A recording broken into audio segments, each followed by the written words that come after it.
My Gavan and Melanine, and well met indeed. I am Araki Galadirthan. I'm the head of the modding team behind Divide and Conquer, and welcome back to Divide and Conquer as we now start our Breeland campaign in as literally up-to-date a version 2 as I can supply for you. I will talk as we go deeper into the video about the reason for the fact that there have been no videos for about a week or so. I've been remarkably busy, and but I won't talk about that at the beginning. So, Bree, version 2. This was voted for some time ago, and we are now there. Gondor is done. Gondor is gone. This build, in fact, used to be the Gondor build, so the save games for Gondor have been deleted and they are gone. There's no hope of continuation. So, to give you a brief overview of the menu at version 2, if I hadn't already shown with the Rune version, there's now this little image in the corner. All of the maps are in the top left. As we click through, you can see it highlights the region you're in. It's a little blurry because it's stretched larger than it should be, and it doesn't really like that, but there we are. There's a little version 2 symbol in the corner. But if we were to home back on Bree, our leader is Council Master Barliman, our heir is Councilman Andrew, and our capital is Bree. There's a little bit of stuff there. Our strengths are the military or mercantile system choice, strong economy, skilled at ambushing, and we get the Dunedain. Our weaknesses are, of course, level 3 smithing, low-level elites, and a generally weak roster. Well, we are going to go for, with the only difference between those two being one hold 20 regions and eliminate Angmar, and the other hold 30 regions and defeat Angmar and the Dunlendings. You need to hold Northern Dunland and Carndum as well, the capitals of those regions. Or you can just defeat Angmar and hold 20 regions. But it should not be very difficult to defeat Angmar and Dunland and hold 30 regions in Eriador, so that will be our goal. Also because the script that this is massively going to be showing off, of course, is the Bree choice script. And that doesn't kick in until turn 86. So you'll have to wait way until toward the end, I'm afraid, to see the Breeland changes. But it gives you enough time to play as Bree. Now, there's your generic welcome message. I do advise people to read those because it covers quite a few things that some newcomers may not know about the game. For example, Ents will crash your game, and the Balrog, you can see at the bottom there. So if you're playing, when version 2 comes out, if you're playing it, do have a read of this, just so that you can understand a few mechanics of the game. Breeland and the Shire, there you go, you can have a read of that. Now do note, in the scroll that I'm about to read to you, there is a spelling mistake. I noticed it, but I just didn't get around to changing it. But cool though, read those as you will. And here we are, the first indication of the Bree script. Rumours grow. My lord, we've begun to hear rumours of a great shadow growing all about us. Its source is far away to the east, but people speak of an old enemy, come back to cover the lands in his darkness. I do not know if there is such stock to rumours, but the Dunedain are seeming to form into a more coherent force of late, and I've heard tale of war in the far north. It would seem that we may not be able to ignore the world around us for too much longer. I will speak with the council, send out riders, and find out what I can. Standard military report. So, that is just a little indication that something is happening. Bree might have to actually kick themselves into gear sooner or later. But you do get indications as you go along with that. Now, a major modding feature that I want to talk about because I have spent the past... I don't even want to say, it's outrageous. I've spent the past 15 hours getting this to work. Doing the necessary copy and pasting, doing everything that's required, and that is the new Garrison script. Thank you very much to Green-Eyed Devil, who created a script replicator which cut down my timings immensely, but I still did have to do a hell of a lot of copying and pasting. But basically, a key change that will be in version 2, and hopefully, if I did set everything up right, I tested it immensely, but if everything is set up right, you'll see it in this campaign for every faction, and that is the new Garrison script. The Armory. So for the Northmen, it's called an armory. It's called an armory for almost everyone at tier 1. Now this building will give you a garrison. Now I could not restrict it via your culture or your religion because that would have created so many event monitors. Talking in the region of 2,800 event monitors that the game is processing every single turn. that was out of the question. So instead, it's a single building. But using some modding knowledge and cunning that I have in the behind the scenes, this building will automatically be destroyed if this town is taken by anyone. So no matter who built the building, and no matter what culture or religion you all share, if you take a town, the armory will always automatically be destroyed. So if you want a garrison in any town that you take, you have to actively pursue it. You've got to build this building, and it will always need to be built whenever you take any town. There are 2 tiers of the garrison building, with the second tier giving you better troops. Now, in key settlements such as Bree and capital cities, those troops will come out. Not only will you have more troops, but they will have high experience and they will have armor and weapon upgrades. I couldn't link those to unique individual buildings, so instead I've just given them to the second tier in key settlements. Certain settlements as well, such as the river region of Minas Tirith, they will get garrisons regardless of whether or not the building is built if Gondor owns them. So that feature still pervades. But it took me ages to learn it. Unfortunately, Race has been away for a while, our key scripter, and I, rather than just bury my head in the sand as I wrote in a post that I asked the internet about, I thought I'd bloody well roll my sleeves up and I'll work out what to do. So I implemented... No, you don't want to do that. I implemented the script myself. Now, one little bug that will need to be amended, I might have to add in a building for it, is you cannot get a garrison in the 4 Hobbit villages. Sackville, Deep Hallow, Hobbiton, and Undertowers. You can get one in Michael Delving, but if you click on the book of Michael Delving, it will tell you can't. And that's because this information panel is shared by all of the towns. Excuse me, sorry. So, that's not actually true. But anyway, enough of the mod talk. We're playing as Bree. Many of you may not have played as Bree. You might think Bree are boring, but I don't. I think Bree are one of the best nations in the game. Now, obviously, we don't actually start with very much money, but that is an attempt to counter the fact that Bree are one of the wealthiest nations going. But every single time I start this game, I get caught out by the fact that there's someone lurking around here. Yes, my lord. Unless I've moved him off, actually. So, I'm going to try and group my army up. Leave some woodsmen behind. Nope, no, we're fine. We're grouped up fine. A mighty host. A mighty host, look at him. I don't think we'd know what a mighty host is if it lurched out of the page and smacked us in the face. I'm feeling a little adrift, actually. I haven't started again in such a while. What I do normally do is pull all of my Hobbit generals out of the Hobbit villages, and I build an army out of them, but they are phenomenally useful at giving you money in these places, so it's best to hold on to them, actually. But I will take all of the units, because they're not needed. Now, something else that's totally brand new and has only just been finished by both RK and the Elite Dwarf, and by only just finished, I literally mean they finished their respective aspects of it yesterday. And so I will do everything I can to show you the new battle maps for Fornost and Numenas. So we are going to be going north. I know Dunland will be creeping up south sooner or later, and we've got the Tharbads to get to, but we're going to send the Hobbits south, and we're going to send the main army north. My lord. By your command. So if all of you could make your way We'll make camp here. to Sackville, As you wish. where bribery is no longer a thing, is it? So actually, Your will, my if you lord. can, head My down lord. to there. Orders, my lord. Your will, my lord. Yes. Right, off we go. March to exhaust. So as we you want wish. to... My standard sort of Bree playout is what I'm going to attempt to do, is beat Dunland, if Yes, possible, to the crossing of Tharbad. This tower will Secure be built Tharbad over for ourselves. lands with honor. Making camp But that may here. not be entirely possible. We will see. Right, so to discuss, before we get deeply into the campaign, where have I been for so long? Well, on Monday afternoon, I came home from work to find that our internet was completely down from an external problem from Virgin outside of the house.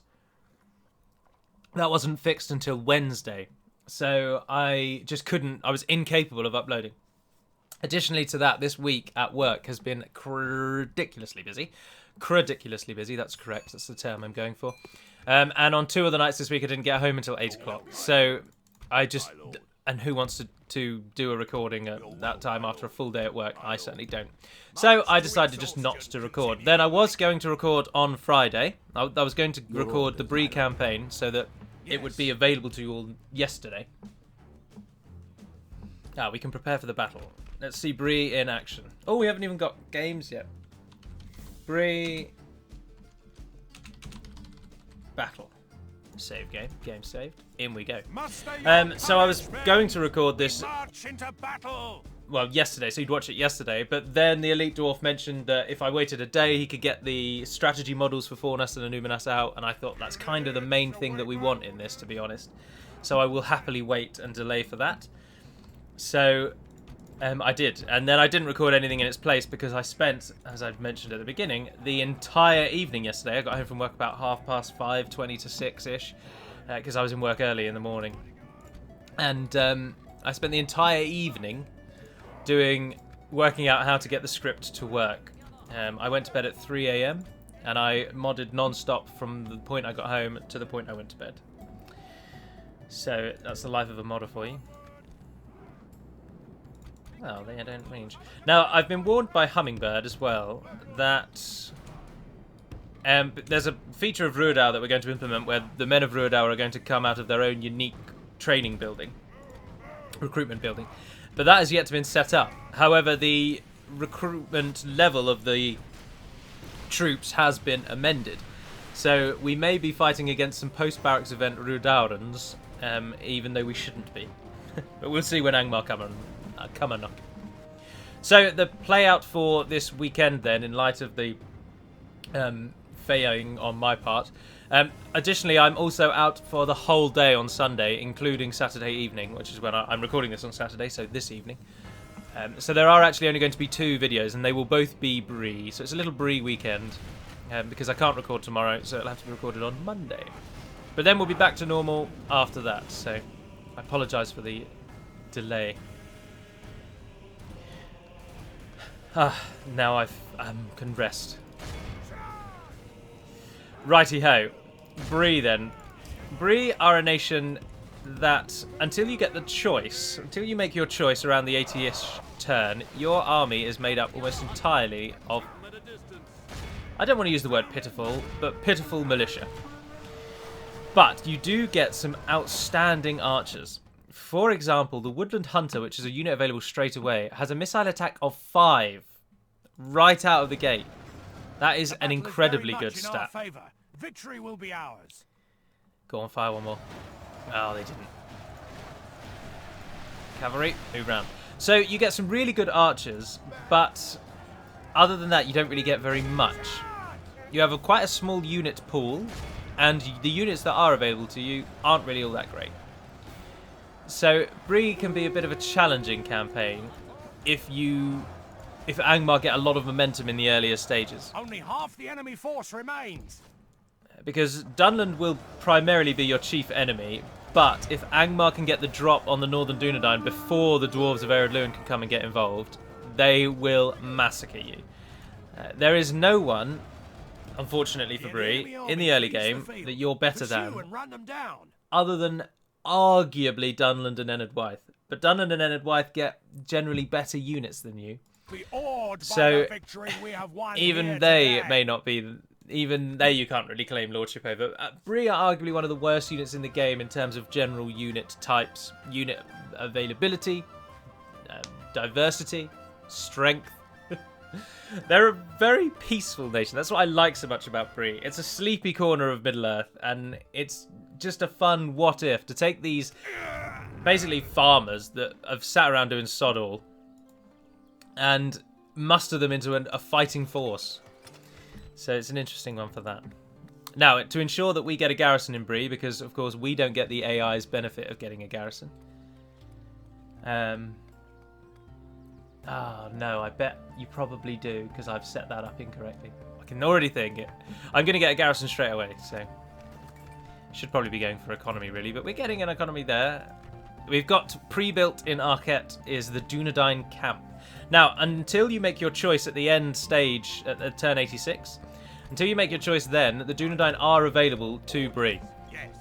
It's only if you then decide to isolate yourselves and rely on mercenaries that the Dunedain become unavailable. Yes, my lord. And as you will see there, we have arrived at the border. With honor. Of course, the Northern Dunedain get Fornost in the turn 1 auto, but there is the new Fornost. And I should say that the strategy model is incredibly accurate for what the battle map looks like. In fact, it is almost exactly lifted from it. And wait till you see this ruined tower, it looks so good. It's a phenomenally cool battle map, but it doesn't have any gates. It is a ruin. But it's not a ruin from... Many of you may have seen the ruin battle map that Leo did for his mod. But that was just a village where the buildings were ruins. Whereas this feels like it was at one time a grand city. Yes. And Anuminas, when we arrive at Anuminas, you'll see that that is a recycled version of Caer Andros, the original battle map from the Third Age team. We've had nothing to do with it. RK has done it all on his own, and props to him. So it's Caer Andros' battle map, but this time it's in a lake rather than in a river, and it has a sizable ruined town on the shores of the lake. But the town square is on the island in the lake. The Khan of Khand is dead because the Khand script runs at turn 2 for testing at the moment. I'm not going to take you on, Stu, because you will cost me money. Money I, at the moment, do not have. But when Bree builds his armory... Now, the reason I was talking a moment ago is because I've set the AI gifted garrisons. At the moment, they use the command... I needed to use 2 commands, and I only used 1. So basically, it's going to run a check and see... Do Bree own Bree? And if they do, they get this free garrison, gift garrison. But of course, it's meant to only do that for the AI, but it doesn't. It's not going to do that. Khand has turned against Mordor. Harad, Easterlings, and Mordor now are all at war with Khand. Oh no, Harad and Mordor have broken their alliance, but Harad have not attacked either. And Gondor and Khand have declared a truce. With honor, yes. See, that is the Khand script, which of course is to be implemented for version 2. But at the moment it's still in the testing sort of phase, so it kind of shows you what it's going to do down the line, but too early, a little earlier than it normally would. Yes, my lord. As you can see, our recruitment options are pretty low on the ground, and I'm going to try and go for economy predominantly. So, if we can, because the Shire is very wealthy if you can get your trade up. And until you get your trade up, it's not all that great. But if we can get some farming going in there, then that would be brilliant. Your orders. And I'll head off to try and show you what Anuminas looks like as we end the turn once more. I've been really looking forward to playing as Bree, I must confess. Really looking forward. There's also actually a heap of changes from the start of the Rune campaign to the start of now. There are quite a few changes, predominantly by Hummingbird on various unit designs and looks and stuff. But of course you won't see many of those because they're for factions far and away, Gondor and Rune and Khand and places like that. Arquette managed to get its leather tanner, and hopefully we've got some... 2 of them managed to start building farms, so on the next turn we'll get another farm from one of the others.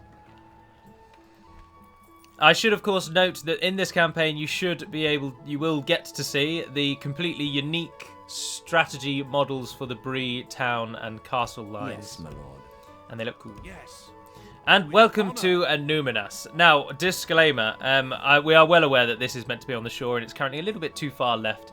And Elite Dwarf is aware of that as well, but he needed some sleep, bless him. So that's a minor change, we'll just move the coordinates. But again, this is practically identical to what the town looks like on the battle map. And the square is just here, nestled next to this gate. So that will be Anuminas. Your orders, my lord. But as I say, we can't actually fight there unless we either turn on the Dunedain, which I don't plan to do in this campaign, or we yes, my lord. try and find a way to get Angmar involved. Yes. With honor. If we can try and twist it somehow so that Angmar can come and attack people, that would be brilliant. Making camp here. We can go no further. There, of course, is the new version of Amunsul, with the town of Ostsul off to the side, and of course the fort itself. The battle map of that fort is Amunsul. But that change is already present for some time. Your orders, my lord. Right, owing to the fact that the Dunedain have got our northern side covered, I'm thinking of dropping an army in that fort just to keep watch on Fornos and bring Barliman back to Bree so that he can give us more money. Oh, hello. We've arrived at Matriath and we've been attacked by bandits. Very well, hobbits. The time is now. You're being led by the Dunedain though, so... this campaign is also very much a bit of a test. We might arrive at turn 86 to discover that the script has some sort of key flaw somewhere, but it has been tested extensively. Oh, they ambushed us. Oh, bugger. No wonder it wasn't in our favour. Right, Lumberman, get a run on. You just stand and fire. You try and hit those fort spearmen. Lumberman, try and hit those fort spearmen. You guys stand and fire as well. And Brethor of the Dunedain, I need you in melee.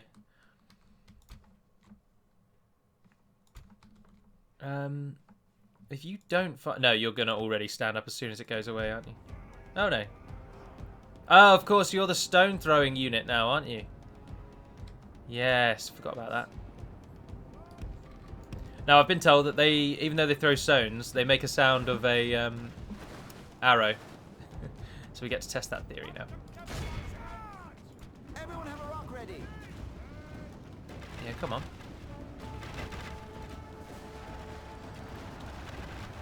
Oh, they're not really firing, are they? Hobbit archers!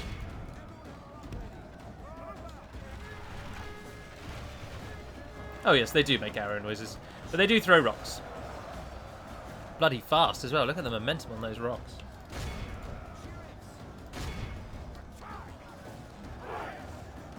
There has been a call. There has been a...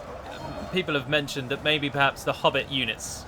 They could shave off a unit somewhere to make room for units in the mod. We will smash the enemy. But they're so iconic that it just feels wrong taking the hobbits down to just like one unit. There's just something about them. Especially now they throw stones as well. They fit so thematically with what the sheriffs would have actually had, which is a stick and a stone. Just need to get them the javelin sound. Now, do note that the hobbitry in arms are actually effective against armour, which is an odd little quirk they've retained.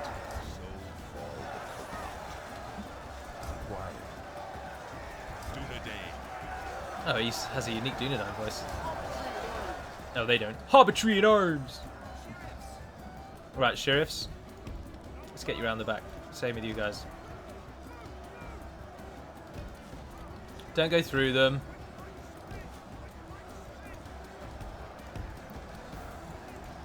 Come on, come on, come on, come on, come on, come on, come on, come on. Move yourselves around. Yep. I'll start throwing stones into the back of them. The tide of battle seems to have turned against us. We must act and halt this turn of events. Oh yeah, look, our lumbermen are going down. We've lost half of our men. Come on, come on, come on, come on, come on. You guys just stay and fight. Yes, perfect. The stones are also effective against armor. The enemy are badly bloodied. And they're taking them right to the back. All of our Banderbrass have been killed. Oh yeah, look, we're absolutely outnumbered on that side. Seems almost certain. No, stay strong, my friend. I haven't buffed the Fort Spearman units yet, but they're going to be. That's just going to make it even worse. I think our Hobbit army is about to be slaughtered. The enemy general flees like the coward he is. Press onward. Our general lies slain. No way! Come off it! On the first bloody battle. Oh my god. I don't even... How has he died? I've utilised him poorly. Defeat seems almost certain. It should also be noted that Watch Sheriffs have been given an outrageous number of stones. So they take forever to run out of ammunition. We are going to lose, I'm afraid. And we've lost Brethor straight away. The battle seems to be swinging in our favour. From such tidings does victory emerge. Oh, I can't believe it. I literally cannot believe it. Come on. Keep throwing stones at them. Here they come, point blank.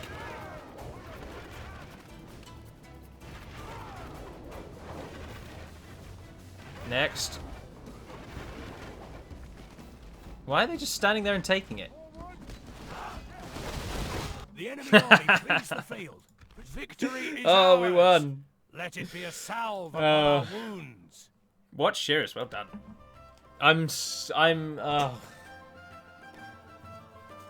One little snippet of variety in the Breeland campaign. Poof, gone, out the window. That, I imagine, is an artist's interpretation of Minas Tirith. Day-to-day living. Oh,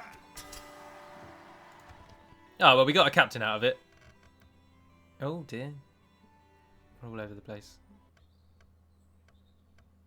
Why is it moving me forward so rapidly? Oh, has the ring been found? I think it has. No, because it's taking me...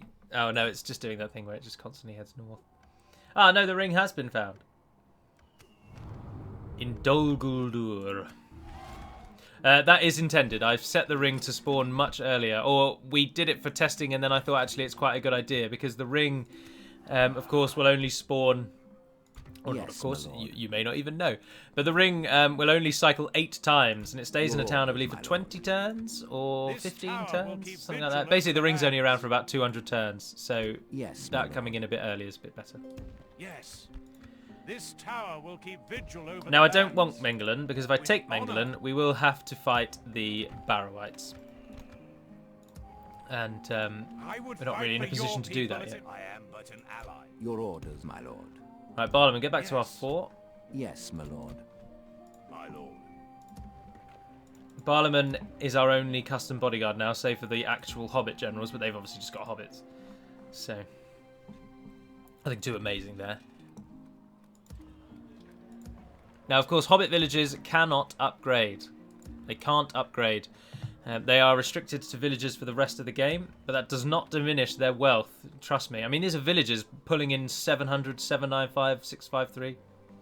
And part of that is because this building just here, the Hobbit Farmstead, is actually the game's most wealthy resource, apart from Mithril.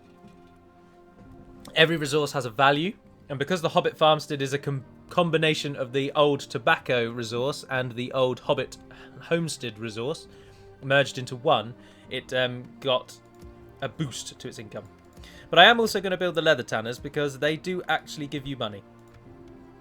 Oh, we can get Fort Town Guards in Sackville. That's cool. Oh, yeah, there's probably some regions somewhere where I've forgotten to give the fort thing to, but we'll worry about that later. We'll worry about that later. It should be noted as well that Bree is a custom settlement, both on, obviously, the campaign map. You can see it there, and it looks quite like that once you get down into the battle itself. So, Bree is also unique.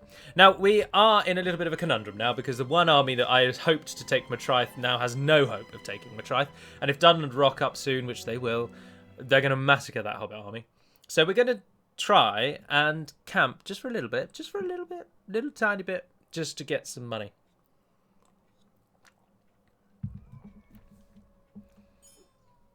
Your orders, my lord. Oh, there were Honor. rebels. Alright, should we see if our 33 Councilman Andy can do the cavalry decimation? He should be able to. The standard Breeland bodyguard is mounted. Andy has a standard Breeland bodyguard.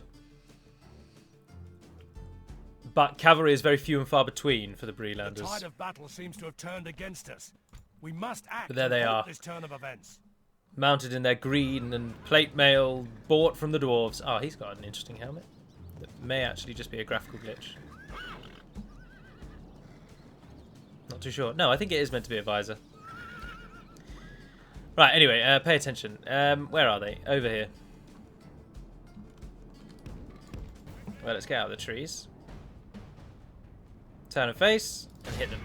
I also plan to hugely buff the bandits, by the way. They're going to go from being an absolute pathetic battalion to being quite Good a tidings. threat. The enemy general lies dead. Look at our bodyguard, they look so cool.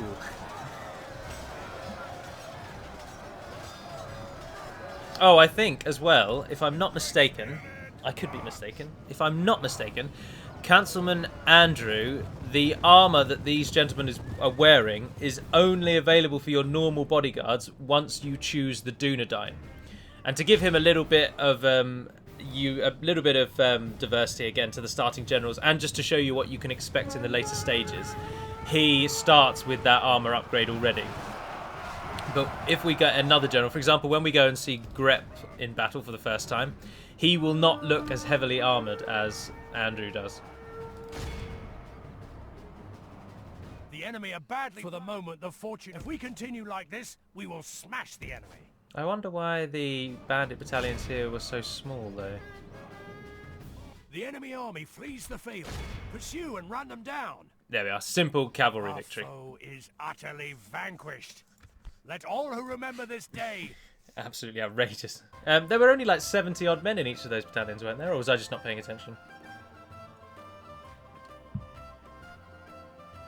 No, because anything that would affect this one would affect the rune one as well. So if the unit sizes had changed in the file that governs it, then they would have changed for both.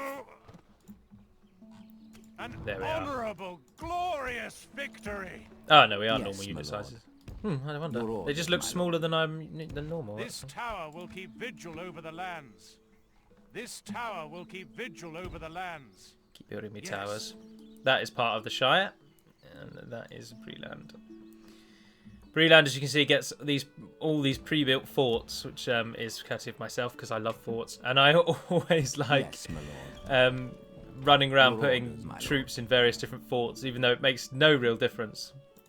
And the enemy often ignores forts. But I should also go into a little more detail. Obviously, it's only a minor visual upgrade for the second tier, the militia armory. But the armory requires that you have a town or a keep for castles, and then the second tier requires either a large town or a castle.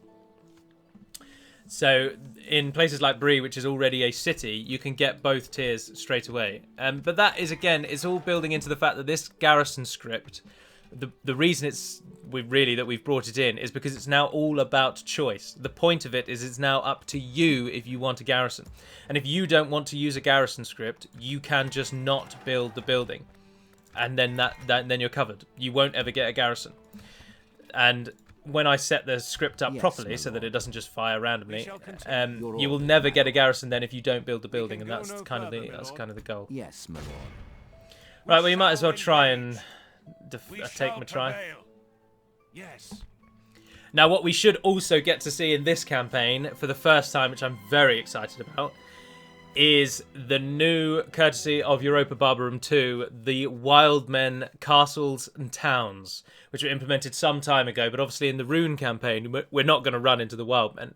I imagine we would have won the campaign by the time we arrive at the Anduin.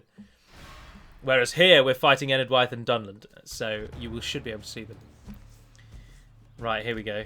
Grep, did you get mounted? Because if you're mounted, we've won this, and if you're not, we haven't. Oh, I don't want to overwrite that. I want to save. Matrice is a big city. It's a key player in Eriador, in early expansion. Which is why I always try and beeline for it. Always try and get to it as fast as you can. Dunland, I don't think gets... We must act and halt this turn if of I'm not events. mistaken, Dunland don't actually get the northern, or what's called Royal Tharbad now, the one on the western edge. They don't actually get that in the turn 1 auto expansion. So they have to cross the river as well. So it gives you a little bit of time to try and sort of beat them there. Ah, here we are. Yes, I can show you. Ah, yes, perfect. So this is what the Breeland bodyguard looks like normally. And then if you side with the Dunedain, they look as they did for Councilman Andrew. They upgrade to have that much heavier armor with the Arnorian shield. Which is, of course, very cool. Excuse me, sorry.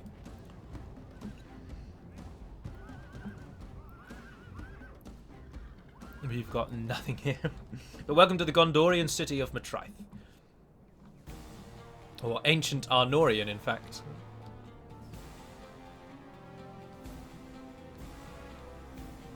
In they come. Right, as I say, if our general was mounted, which he is, why would he be anything other than mounted? That's not how bodyguards work. Of course he'd be mounted.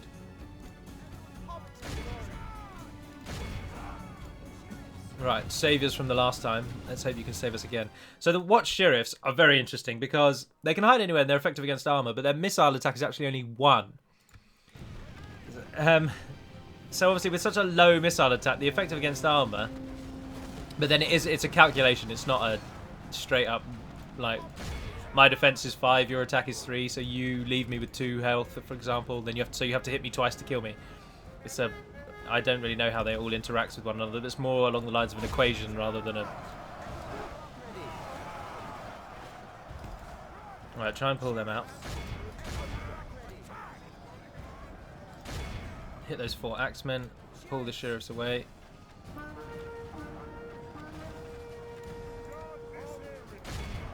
Pray something changes in the course of battle, for Good defeat charge. seems almost certain. Defeat really does seem almost certain, doesn't it?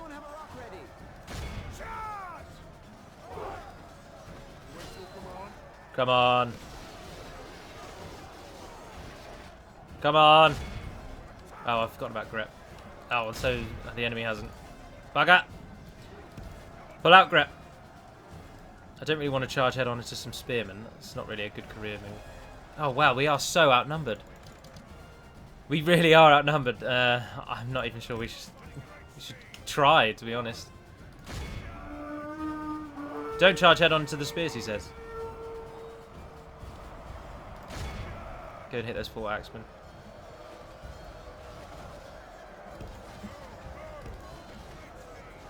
Pull out. Good tidings. The enemy general lies dead. Alright, let's capitalise on that. Yes. Capture them, capture them, don't let them get away. Force remains. Go on. Start throwing stones into them while the Banderbrass keep them busy. Don't let anyone come to the battle or like gain renewed vigor. We need everybody dead. Yes! Yeah! This is a clear victory. 84, well done, Grep. Well, I think we've already found our first worthy candidate of a name change.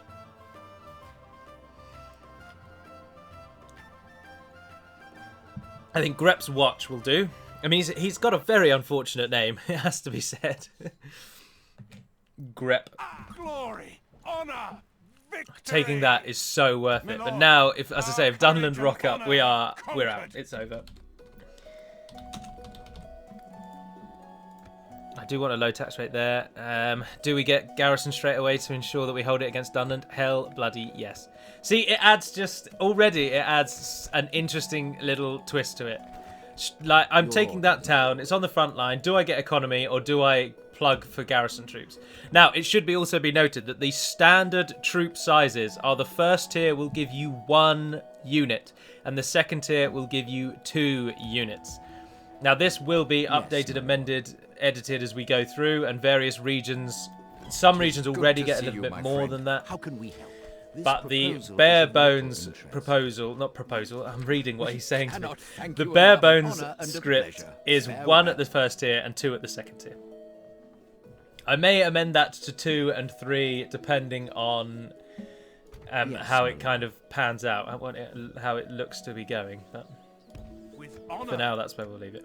Right, I'm not bothered about west or south, and Lyndon or Eredluin, whoever wants under towers, can get under towers. I'm not bothered with that. Under towers is the least wealthy of the With honor, this tower will keep vigil over the land. of the Hobbit towns. We shall continue tomorrow. Right, we can 16 turns. Jesus Christ. Who's this as well? Ingle. Bugger off, mate. Hail and well met, noble lord. Yes, my lord. Parliament, I need sight in that marshland. We can go no further, my lord. I think another reason why Eriador is so fun, or Bree, sorry, is because you can literally like track the movement from the Fellowship of the Ring, the book and the film. Because for those of you that may not know, Frodo goes to Crick Hollow. He doesn't disappear from Hobbiton. under cover of darkness with Gandalf telling him to hurry off. He actually leaves at quite a steady pace with his friends, and he's moving to Crick Hollow, which is around here. And he's going to move to the forest, or to the edges of. And so he comes from Hobbiton and he makes his way over here. But then through various means and whatnot, they make their way to Tom Bombadil, who lives in this forest here. And then obviously... Your orders, my lord. Adventures ensue. My lord. Right, the Angmarim are already here. Who are we actually at war with at the start? Oh, Dunland already. That's a bit of a joke. Now, I'd quite like to attack Enedwaith, to be honest, but if we can play them off against Dunland... Ah, yes, actually, that's... So straight away, that's what we're going to try and do. Let's try and ally with Enedwaith. That might bring them into our war with Dunland. Yes. But Enedwaith are so almost notorious for not giving a crap about fighting against Dunland, and it's bloody annoying. Isengard always make it to Hertfordshire before anyone else. And so that splits Dunland and Enedwaith. It gives them a nice sort of barrier, which is annoying. But if we can form an alliance... Ah, Dalamoth has claimed Theland. There's a lot of movement going on in the north up here. The Dunedain are doing something. My lord. Oh, I've got a ton of money. Look at that. Jesus. This tower will keep vigil over the land. Is that the capture of Matraith? Do we get cheaper buildings? Do we get... Oh, I've not removed the law bonus from this, have I? Yeah, more things that I forgot to do. That's our culture increase building.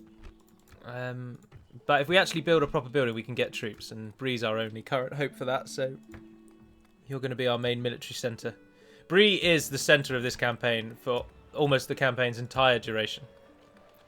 I'll try and get some Dunedain in Sackville, and we'll go with... See, the meeting hall now is purely for upkeep and recruitment. And so the armory is for law, and obviously the Mason's Hall is for building costs. So, now what I do want from you is towers. We're sitting blind at the moment, like ducks. Will keep vigil over the lands. Ducks aren't really blind. Not really sure why I went for that one.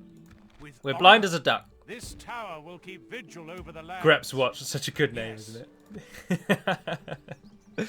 Well, from what we can see so far, they've not made it to the eastern side. So, you there, Councilman Andy, you are going on a recce, as my friend Graham often says.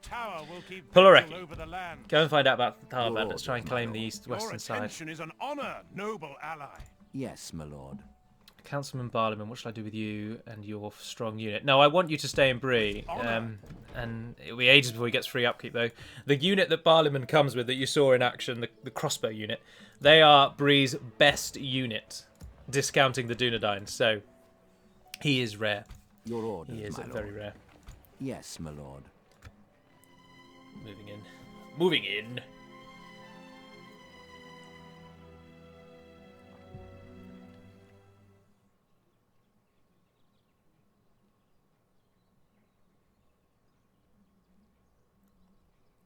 I'm thinking, though, actually, because I'm thoroughly enjoying this, and I'm going to... This will be the last turn. So what I'm very tempted to do, in fact, is immediately record again, so that there will be 3 videos, and they'll all be Bree. So if you don't like Bree, then you're not going to have a very fun weekend. I am but an ally. So that is what I'm going to do. So there will be 3 Bree videos in this rotation, so we're only 2 videos now. Because I bloody love Bree. I'm having a whale of a time already. We just need to get to a point where our income's steady, and we can start to... actually build troops. Your orders, my lord.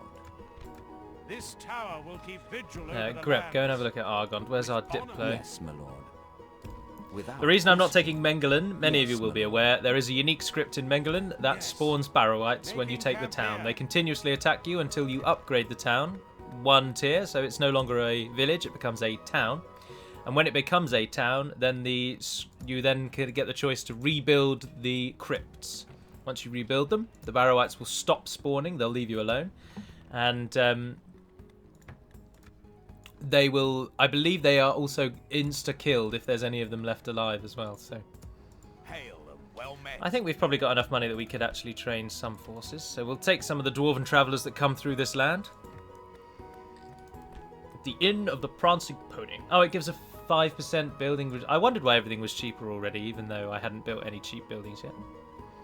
And Andy's going to find out. But I am going to end this first episode there and kick off and begin immediately after for me, but for you it'll be a day. So welcome to the Bree campaign and welcome to version 2 as up to date as I could possibly make it. Quite literally. There are still some of the bugs, obviously, that take a... When you do a major overhaul such as the garrison script, there are always files that you make a note of needing to change, and then you either don't change them, or after 14 to 15 hours of working out how to do the scripting and doing all the copying and pasting, you kind of just don't want to. So there's a few little pobs, and so do forgive any little bugs and minor things like that, but I do hope you've enjoyed the Welcome to the Bree campaign, the discussion of the garrison script. I welcome your thoughts on the garrison script down below in the comments, and just your general feel for Bree and what you think the campaign will be like. But until we speak again, dear friends, thank you for putting up with the silence of the past few days.